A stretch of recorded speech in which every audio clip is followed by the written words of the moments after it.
Welcome to the Climate Hive webcast. What do you solve? I'm Kevin Drolet, aka Kedro, and I'm here with my co-founder and co-host, Mike Higgins, aka Higo.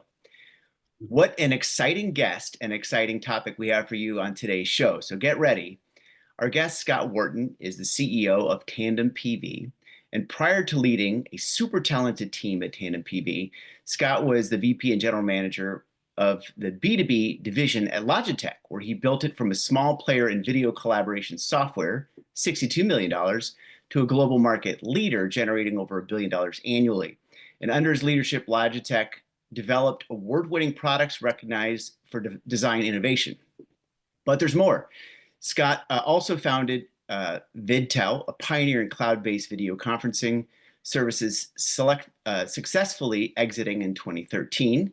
He was also an early executive at Broadsoft, IPO acquired by Cisco, and Vocaltech, IPO, where he spearheaded numerous groundbreaking initiatives, including the development of the first commercial VoIP product, the creation of cloud PBX market and VoIP service provider industry. And he also holds an MBA from Yale University. So as somebody who really is passionate about climate, I couldn't be happier that Scott is on our side. And currently he's leading the team at Tandem PV. Tandem PV was founded in 2016 and based in Silicon Valley. Tandem PV aims to accelerate the global transition to a net zero economy by developing cutting edge Perovskite based solar panels. Now, if you've not heard the word Perovskite or Perovskite, don't worry. Scott's going to break it down how the renewable energy revolution is about to be fast tracked. So thank you for joining us, Scott. And let me turn it over to my good man, Higo, to kick us off. Take it away. Right on. And we'll also both learn how to really pronounce that name here in a minute too, which would be good. So we'll get that right. Scott, good morning. Thanks so much for being with us. You know, this show is about what do you solve, right? And businesses are in the business of solving problems. But there's a time before Tandem existed. And there was a time when it was an idea that you or potentially a team of people had. You see a problem, you had a vision about a solution. You're like, we can do this. Let's put this together and let's go after it. So we would love to hear that story. We would love to hear that moment, that aha moment when you're like, let's take that hill. Well, first of all, thanks for having me here. And I would say that I can only talk about the story because I wasn't there at the beginning. I'm not a founder of the company, but I came in as CEO a little more than a year and a half ago. But I would say that there's one of the founders, Colin Bailey, was doing his PhD at Stanford in material science. And he actually developed the first Perovskite. That's the right way to say it. It was Perovskite. And basically, Colin created the first Perovskite tandem cell at Stanford. And that's kind of been his mission and dream for the last dozen years, along with his co-founder, Chris Eberspacher, also has a PhD from Stanford in applied physics and more than 40 years in solar. That's a very, very deeply experienced team. And I think ultimately they wanted to take that passion and experience on solar and kind of move to the next generation of technology. Because today, probably most of the people listening to this know, most of solar technology is based on silicon, as our semiconductors are. Silicon's, I would say, is probably the most widely understood element in the world. But perovskites is a whole new leap forward based on this new material science. We can talk about that. How do we revolutionize solar so that we can make it better, faster, cheaper? Yeah, how did you, to Mike's question, so how did you kind of go from what you were into, which was really quite different, right? Your background is really quite different to joining this company. How did that process happen? You know, a lot of it depends on the time frame you're looking at it. So in some ways, I would say I've come full circle to where I started. So when I applied to business school way back when, my essay applying said I wanted to work on renewable energy, which at the time was almost an absurd idea. I remember when I was, so I'll tell you a funny story. I don't usually share, but my last name is Wharton. So I thought I would go to the Wharton School of Business School, because how funny would that be? And as I was going to Wharton, and I was talking to people there, I was explaining to them that what I want to do. And they go, renewable energy? Like, why would you want to do that? Why don't you want to work in investment banking? Whereas when I went to Yale, they had a different program that was more around not just business and banking, but all of management and was really a different program that talked about public and private management and serving people. And as I told people, hey, renewable energy, like, that's cool. So I ended up pivoting, going there. Not, I mean, Yale, not a bad place to go to graduate school. And when I did my internship, I worked at the Solar Energy Industry Association, which again, at the time was very weird because most people go to business school, go to, work at McKinsey or, consulting. Mm-hmm. And I really fell in love with solar and I wanted to be in the industry. But as usual, I think in my career, I was a little early. So I ended up having to pivot into telecom and voice over IP and video conferencing. But I've been following the industry for decades. And so I met this investor a couple of years ago in Europe. I was speaking at a conference and I was saying, tell me about your portfolio. And he goes, I got this solar thing. And he goes, tell me more. He goes, it's perovskites. And I go, what the hell is a perovskite? But as I learned more about it, I realized that this was absolutely going to be the next generation of solar. And it was a brilliant team in Silicon Valley that had really mastered a lot of the science, but needed a partner from someone like me who could partner to complement them on the commercial side. And that's why I dived in. So it seems like a weird thing, but I've really been focused on solving this problem for a long time. So in many ways, for me, it's coming full circle to what I've always wanted to do in my career. So Scott, thanks for helping us pronounce the word perovskite. Now that we can say it, why don't you give us a little insight as to what it is? So I would say, first of all, it's this material, it's this miracle semiconductor that is 200 times thinner than traditional silicon solar panels. So it's actually 1 micron thick. It's 1/100th of the width of a human hair. It doesn't use any rare earth metals or minerals, and you don't mine it. So basically, we make this all in a lab. It only uses about 10% of the energy that a traditional solar panel does. So basically, this is why it's going to be better, faster, and cheaper. We're basically making an ink, if you think about it, in a lab, and then we ink California, and we put it down on a piece of glass to the point where all the elements around it are so cheap that the glass is going to be the most expensive part of the panel, ultimately. So that's why this stuff is going to be so much cheaper. So in order to commercialize this, you need to kind of do 3 things. One is you need to make the performance better than current panels. Because I think most people know if you come up with something worse, no one cares, right? And it has to be not just a little bit better, it has to be a lot better because your company is not going to take the risk to do something new. So we've developed something that is already at 28% efficiency. So it's basically for every 100 beams of light that hit the panel, we could take 28 and turn them into electrons and power. The current average is about 21. So already about 30% better. And we have average for solar, you're saying? For like a traditional solar panel or for like so traditional panels sold in the US, average 2024 is about 21% efficiency. So we're already quite a bit better by creating this tandem technology. And we have visibility, we believe we're going to break 30% this year. Wow. So a lot better on the efficiency side. All right. So the second thing you need is you need to last for a long time. So durability. And for those who have read about perovskites, usually the conventional wisdom is lots of promise, doesn't work, not durable yet. So I would say we've kind of cracked the code on making perovskites not only high efficiency, but also durable for decades. And then the third thing you need is you need to make it scalable and manufacturable. Because if you make it in the lab and it's like a little postage stamp, like who cares? That's a nice experiment, but you have to be able to make it in a repeatable way. And I think that's kind of the magic of what Tandem has done. Is basically do all those 3 things. And some of our competitors have done 1 or 2 of them, but you need to do all 3 to sell a product that's commercial. Yeah, I was gonna actually, you had my question there. I was like, no, for the 7 people who actually know what perovskite is, there's some concerns about durability because I was just reading about the cells and degradation. Can you just talk about that? Like, what was the breakthrough that Tandem has done that's sort of differentiating it? Because this is also like, I mean, it's such a nascent product and that's coming out, but that would be like a huge deal because from everything I was reading, durability seemed like it was the main detractor. And you're saying that Tandem has sort of cracked the code, I think is how you put it. It's true. And we're not completely done. We continue to improve things, but I think we're in the zone now where we can offer this 25-year warranty that's equivalent to what the current silicon panels have. Yeah, I would say what's interesting is that most people know, and I didn't know this either, but when the first silicon solar panels came out too, they also suffered from durability and they didn't last that long, but we've been working on it for over 60 years.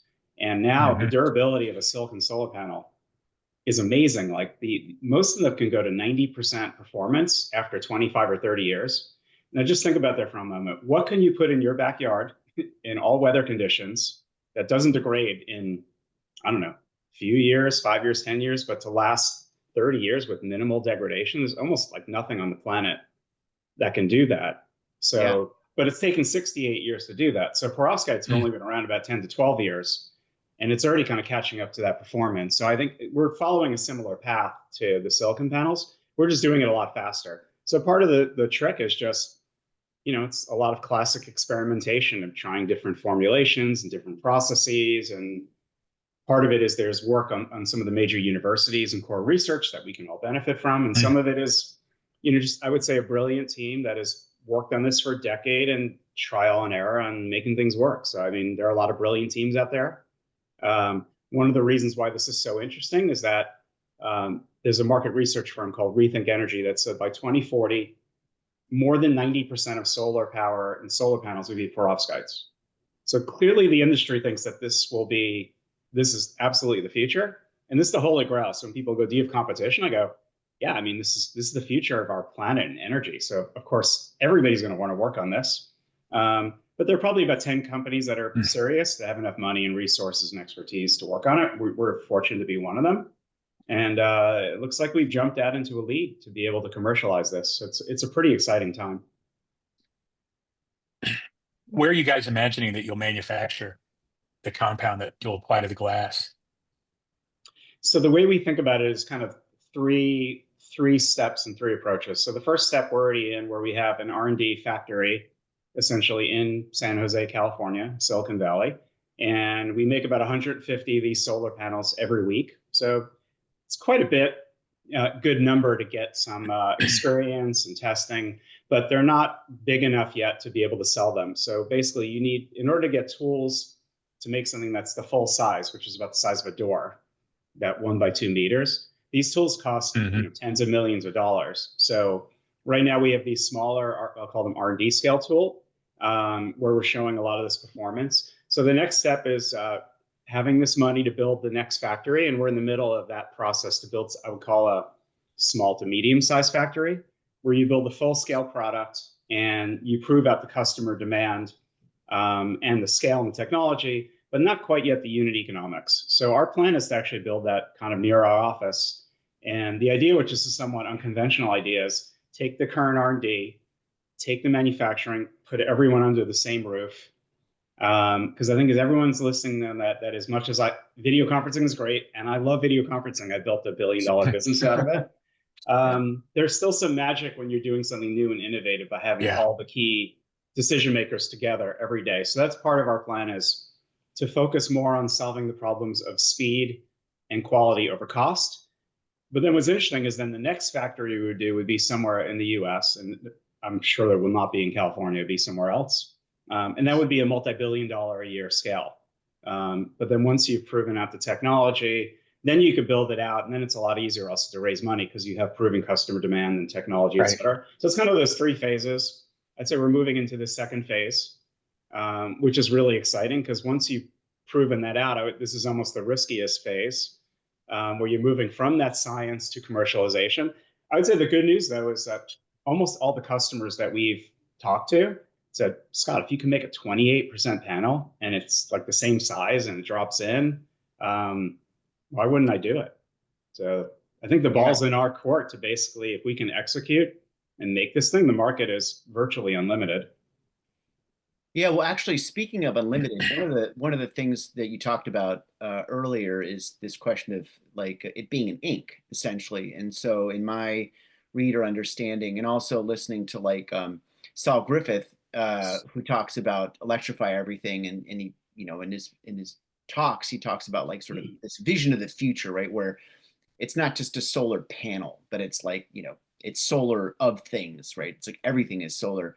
And perovskite is the one thing that makes me think about that. And I wonder if you can talk a little bit about how you see this might evolve, where it's not just people having like a panel, which, might be clunky, but it might be ubiquitous. It might be like everywhere that you're running into things being charged by solar. Yeah, so I'll start with saying the reason why we're focused on panels and selling to utility scale customers is that in the US, but I think it's true of most places, more than 80% of the solar market is utility scale because it's big and you get economies of scale and you get the lowest cost energy. And as people who are familiar with the energy industry, usually the lowest cost of energy wins. So that's why most of the market is there versus on someone's rooftop or other applications. Having said that, I think one of the things, and one of the reasons why we do it in a similar way is we want to make it as similar as possible to the current product. So we're using it with glass because it's what the current industry does. If we want to last for 30 years, we already know that that works. So, we're trying to pick how many hard problems we're trying to solve at the same time. I think that's a classic entrepreneur's problem is, do you want to solve every hard problem on the planet at the same time, or do you want to pick your battles? But part of what's really interesting about perovskite is because it's so thin and you can put it on flexible materials. So it could be flexible glass or plastics or other things. So I'll give you just a couple of examples. At the last CES, there was a demonstration from Mercedes where they talked about putting on a paint on a car. Now, they didn't say what the technology was, but we're pretty sure it was based on perovskites. So think about putting a paint on your car. There was another example where Anker, the one who makes the batteries that are in a lot of our pockets, they made a solar umbrella for the beach. It's kind of a cool idea, like power your electronics while you're on the beach. Maybe you shouldn't have your electronics on the beach, but you did. But it's so flexible and inexpensive that it basically can be applied for anything. Windows, consumer electronics. I think it's even possible at some point you're wearing a jacket out in the middle of nowhere and it's just charging up all your stuff while you're walking and you're on your jacket because I think that's the vision of it. So lots of applications with perovskites. Yeah, it's better than taking your power when you can actually manufacture your power, right? Because absolutely. It gives you the idea that it won't run out. Yeah, one other interesting application too is that perovskites actually works indoors. So traditional silicon panels are kind of tuned for outdoor light, whereas perovskites can actually work on fluorescent and other lights that are inside. So in theory, it can be used for things that are inside where the current technology doesn't work. So think about powering all of your electronics at your desk or other things around the house. Is that like my solar calculator that I have? Like my old school solar calculator that works inside? Except a lot more efficient and cheap and powerful. Yeah. You can get a bigger calculator. You can get a much bigger calculator. Oh, it'd be awesome. Yeah, you can call it a computer. Hey, Scott, you hear with the renewable energy sphere, you always hear these words, rare earth. When we're talking about the chemical construct of this new material, is it local? Is it got to go to some place to get it? How does that work? No, one of the beautiful things about it is there are no rare earth metals or minerals. So it's basically take some standard elements, you mix them together. Now it's a little more complicated than that. That part of our IP is there's the process of how you use it. So there's a billion on process and additives and other things. So it's really impossible to reverse engineer it if someone had it. So that's part of why it's quite hard. But in terms of the inputs, they're really just mostly simple off-the-shelf materials from everyday life. One interesting thing about perovskites too, just a trivia question. If you drill 400 miles below the center of the earth, 600 kilometers, 93% of the Earth's crust is made out of perovskites. I actually didn't know that before I joined. So it's like crazy abundant in the world. Now people go, are you mining for it? No, we're not mining for it. We make it synthetically in a lab, but perovskites are not a rare thing. It's a crystal structure that literally is most of the Earth's crust. That's so interesting. Well, we only found it 200 years ago or discovered it as this kind of miracle crystal structure. So it's a crystal. The reason I call it a crystal structure is you can swap out different elements to create different properties, but fundamentally it has the same shape. That's essentially what the perovskite is, and it gives it that semiconductor properties. I can't wait till this becomes every day everybody's talking about this all the time, because then I can say I was there first, and that rarely happens to me. But I actually I wanted to ask you a little bit about just you and where you sit in your experience, because I know that you were recently leading an renewable energy panel at the World Economic Forum, and you got to rub elbows and hobnob with all kinds of people. I think you have a picture of you and Al Gore even on the website. And on a LinkedIn post, I really like you had this little story, and it's like I sat down in a supermarket while you were there in Davos, and you talked to a gentleman, an executive from Turkey, and you guys ended up having this whole conversation. So you're celebrating sort of these global conversations that you're having. So that is context. I wanted to just get your take on renewable energy transition and the globe, and maybe if you can talk even a little bit about sort of what's China's role in Perovskite, are they, because I have read they're also innovating, but maybe it's two separate questions. So the one question would just be, what's the global discussion? What's your take on the global discussion for renewables and how things are going? Do you feel hopeful? Do you feel pessimistic? What do you think? I mean, on the first question, I'm actually relatively hopeful. And I think one of the things that is hard for people to understand is just how far solar power in particular, but also batteries have changed in the last 5 or 10 years. And I think that, if you put it in context, so the first Trump administration happened 10 years ago. And I think people are trying to think about, all right, what will happen that will be the same or different from both? And I'd say one of the big things that's just changed is in the last 10 years, solar panels are 90% cheaper. 90%. 90%. Batteries are 70% cheaper. Now, I think we kind of inherently know the battery part from looking at our cars and phones and stuff like that, but it's hard for people to relate to the solar part because we don't really experience that day to day. So part of what I think has happened is that solar went from being this thing that was nice to have, solve the world, but really expensive, not ready, not working, to it's the cheapest energy source. So, and as a manifestation of that, in 2024, 80% of all new energy in the United States came from solar and batteries. Now, when you add up other renewables, it was more than 90% of all incremental new energy in the United States, renewables and batteries. So I think it's hard for people to get their head around that because it wasn't true 3 years ago. And even if it was based on subsidy. So I think part of why I'm so excited is that solar and batteries are now winning on economics based on being green. Green is almost a secondary thing. So if you put it into the overall context of, all right, we have political fluctuations up and down between people who are more environmentally friendly and less, what will happen? I think at the end of the day, people are going to vote with their dollars and go with what's cheaper. Kind of putting a point in that, the state that is the most aggressive and innovative at deploying solar, Texas. Right. Not known for being, doing it for being big environmental reasons, but they're doing it because, it's the irony. California, where I live, with all the talk of green talk, has more bureaucracy. So it's just slower at doing solar in Texas, which is a little bit more deregulated. So I'm actually quite bullish about where we are because a couple more things to that. I think we all know that solar and batteries are going to continue to get cheaper because basically we're going to continue to innovate and have more manufacturing economies of scale. Oil has not changed in 100 years. So it's just the proposition will only get better. So that's number one. Number two is what's interesting about solar is that the panel now is so cheap that for utility scale, the panel costs only about 20% of the actual deployment. So 80% of the costs are labor, land, the balance of systems around it, construction loans. So when I talk to our potential customers, the utilities, part of the reason why they like our product is that because it has 30 to 40% more density, we actually save them more on the costs that matter, the labor, the land, and the other things. Now, if you think about data centers, they're not all in the middle of Arizona. They're going to be closer to where people are. So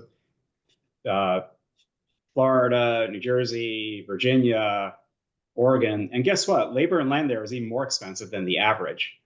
So if you think about the Wayne Gretzky expression, where the puck is going, labor and land are getting more and more expensive. Solar is getting cheaper. So I think this idea that we're actually going to help solve the problems for them, probably can even charge a premium for what we're doing because of we're saving more of their costs. That makes sense. So that's kind of, I'd say, the US and what's exciting. Now, China is in some ways even more exciting and is even more of a black box. So here are a couple of China statistics.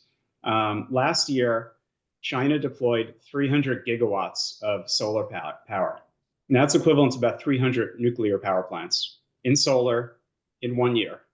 Wow. China deployed more solar in 2024 than the United States deployed in the last 68 years. You get your head around that. Yeah, that's difficult. So China also has about a third of the world's carbon emissions. So if you want to solve climate change, it's really a China problem, right? Because the West has gone flat. The developing world is still too small. It's China. China had set their goal finally a few years ago where they said they were going to peak their emissions in 2030. And a lot of environmentalists said, shit, I'm glad they committed, but it's not good enough, right? They actually peaked this year because of all the solar and wind deployments. So there's a lot of good news there. Having said that, all right, let's go to the bad news. LA fires and flooding and like that's all happening now. And I would argue that even though we're on a positive trajectory, it's just not fast enough. So part of, I think for me and the team, part of what's driving us is this motivation of it's got to be faster. And how do you make it faster? Can you do it faster by yelling at everyone and telling them to turn their thermostat down? I think we've seen that movie. That doesn't work. Can we do it by yelling at the government and saying you need to be better? And I think we've seen that movie too. The government's fluctuating enough. So, I mean, part of why I picked this is I fundamentally believe you have to innovate and you have to make it in people's self-interest to do the right thing. And I think that's what perovskites allow people to do is use more electricity, not less, at a lower cost. And that's what Silicon Valley does best. So how are we going to compete with China? There are many companies in China that are working this because it's the obvious holy grail. But I would say one is that the silicon technology is fundamentally different from perovskites. So this is a classic startup David versus Goliath thing. Just because they're good at the old technology does not mean they will be good at the new one. There's not a direct line from that. And then I think this is what Silicon Valley and startups do well. Like we innovate, we go fast, and we scale. That doesn't guarantee that any startup's going to win, but in my experience, it's like the 5th time in a row I've done it, and I know how this works. And could Silicon Valley retake the leadership from China, where China currently makes 95% of all solar technology? I think they can. The other thing is, I think from a US-centric point of view, but also other countries, can any country rely 100% on China for all of their new energy? Right. I think the answer to that is, well, it should be no, right? It's kind of dangerous. We saw what Europe did with Vladimir Putin relying on all their energy for gas, and that really didn't work out so well. So I mean, this is even worse. This is like all of our future energy from China. No, I'm optimistic also that whether it's the US or Europe or India or other places, every country is going to look at that and say, we have to have some of our own energy source. And I think if we're leading the charge in Silicon Valley, that puts us in a good position, even in the current political climate. All right, that was enough talking. I'll stop for a minute. I was just, one of the things, and it makes perfect sense, starting with utility scale, that's the short-term opportunity, and the mature opportunity as well, clearly with, that's where the market is. But there's also homes, right? I spent $21,000 putting solar in my house last year, and as a result, I fixed my energy cost, my electrical cost here. It's $175 a month now because that's what it costs till I pay off the infrastructure, right? Piece of cake. So when do you guys see this moving to, residential solar? Oh, I think you could absolutely do perovskites for residential solar, and I would argue the business case is even stronger for residential because there you have limited rooftop space, where in some cases you kind of max out the space that you can have, and as people go from having no electric cars to maybe 1 or 2 and other things where you have more electricity usage, the business case is even stronger for residential. I just think for us, we want to be focused on utility scale, partly because, as I said, the market's bigger, but then we can sell to more sophisticated customers. So we don't need to have thousands of customers. We can have like half a dozen. But I don't know if it would be us or someone else, but other people will certainly look at perovskites for the home.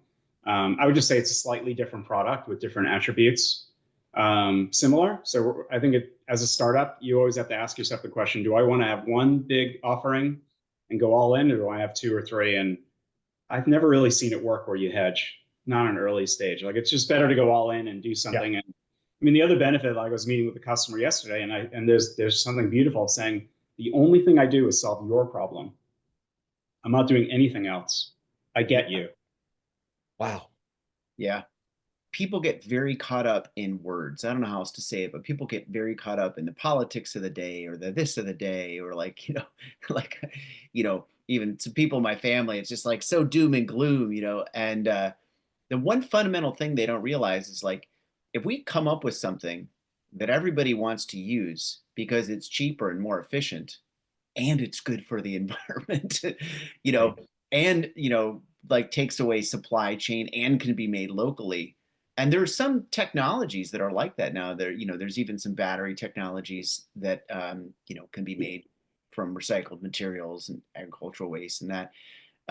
It really changes the equation, doesn't it? It changes like how the future could be versus just looking at things like, oh, we just, I think voting is important, but people get very caught up in like, this is the only thing we can do, and let these Yeah. people decide. And I think these people disappoint, all of them, you know, Yeah, I often. mean, I think that I think we've hit the tipping point in solar. It's not like it will happen in the future. We've hit it. Like if we're 80% in the US and 80% in China, the number's going higher, not lower. Like that's number one. Number two is I think human beings, there's a great article in The Economist about this, about solar, 3, 4 months ago. And they were talking about how all of the forecasting for solar power has been consistently wrong, and then it's been too low, Hmm. which if you think about it is a very interesting outcome for analysts reporting stuff because they're almost always too high. But in solar, they've always been wrong and too low. Why? Because human beings can't get their head around exponential growth. They just can't. We're not good at that. Yeah. So if you look at solar today, I mean, so we're 80% incremental solar and batteries, but today, last year it went from 5 to 7%. So, people think very linearly, but it's going to go to 20, 30, 40, 50%, just like electric cars or other innovation. So I think it's hard for people to get their head around. And even experts, I think, are just not aware of some of these changes. Like my wife and I were watching this show, I think it was in CNN or something, and there was a so-called expert coming on saying, we need to be drilling because, renewable energy is not ready. And she's like, you need to go out and reach out to him. And I go, there's just a lot of experts that their information it's like 1 or 2 years old, which is enough to make them completely wrong. Hmm. Yeah. Information and then motivation, right? You never know what's behind somebody making a statement like that. That's true. And I think there's still a lot, we have to remember there's still a lot of propaganda from the fossil fuel industry that wants people to believe that it's not ready. Like one classic example, I was talking to people on batteries and they go, there's not enough lithium in the world. And I go, lithium is recyclable. And if all you do is just recycle the lithium that's out there, you've got plenty. And they're like, but of course, people want to scare you and say there's not enough so that we have to be hooked on the old stuff. But there's a lot of misinformation, which I don't think would surprise anybody out there listening. Yeah. What are for you? I mean, obviously, all this feels very positive and forward motion, but life is not so easy. But what are some of the obstacles, and how do you frame up the obstacles that you face as a company, and then just in the industry with this particular transition? Oh, I would say fifth startup in a row. I'm also an angel investor in a lot of boards, so I'd say I'm living through this experience that I've lived through many times. But it's this idea of when you're very early stage, all you have is a dream, and everything is very small. So it's easy for people to go, oh, you're early in the dream, and you're working on R&D. When you're later stage and you're successful, and you have like the flywheel going, everybody's like, oh, of course, video conference. Of course, Logitech would beat Cisco. Of course, the startup would beat the incumbent. But when you're in this phase right now, and you're starting to scale, I think people are still skeptical that you can win because you're small against someone that's big and the technology is not proven. So you have to overcome all of this inertia of both skepticism, and you have to start needing more money than just small money for R&D. In the environmental space, people typically unaffectionately call it the valley of death because that's how you need to scale. I think the Chinese model in some ways is better, ironically, because they can just fund things from a state point of view. We don't have that model. Right. But I think if you can break through it, and we are in the middle of breaking through that, then then you move from being we're really risky to I've proven everything and now I just need to scale it. So I think in some ways it's hard, but it's also really exciting that if it's really hard to break through, it means that not everyone's going to do it. So once you break through the other side, it means that you just aren't going to have as many competitors because you need a certain amount of scale and progress and, you know, maybe crazy to do the stuff that we're doing, like I'm doing and the team's doing. Yeah. I think that's kind of fun. I love the idea of every time I've gone through this, there are a whole group of smart people who say, I can't believe you're doing this. This is really stupid. This will never work. And then it'll work magically. And I don't know, I'm kind of addicted to that process. Heck We're yeah. going to succeed here, but I kind of love it, if I'm honest. You have a good record for sure. Yeah. Scott, thank you so much for joining us. I know we're coming up at time of the show. You've given us so much information to digest, and you know, once again, I think we both feel like we're so excited that somebody of your caliber is at the helm. That gives us a lot of optimism. But I just wanted to ask, you know, is there anything for you that, you know, for our, as I say, for our 8 listeners that you would like to share with them that you think would be important for them to know about Tandem PV that we haven't asked you, or even just about, you know, the future of renewables? Any takeaways? I would just say, I think Tandem PV is a great example of a small but powerful team that is the classic American Silicon Valley story of if you get a small, smart team together that's motivated and you get enough believers behind you, you can just create great things. And even though we may not succeed, and like most startups, you know, there's always a big risk, right? But if you can do that, I think you can create some magic. And I think we're still before that. But I think all the elements I can see are there in terms of the believers and the funding, and you know, there's me, but there's also I've got a great team to work with that I'm really fortunate about, and I think that whether it's us or someone else, I would say one of the things I hope that we will do is, like, I hope that we are successful in driving the market forward. But even if we're not, I know Elon Musk, one of the things he said with Tesla, he goes, even if I'm not successful, I want to be able to push electric cars because I want to be able to drive the whole market forward. I feel like in some ways, I hope that we are stimulating the market so that more people will feel comfortable and know about perovskite, so that it will accelerate the transition to you know, getting to net zero. And I think it's a privilege to be able to do that and be part of that. And I hope you guys can hear I'm having a lot of fun. Yeah, that's fantastic. Well, thank you so much for being on the show, and we're going to check back in and see how you're doing. And we wish you the most, you know, success and best of luck in the endeavor. Thank you for having me. Yeah. Pleasure. Thanks.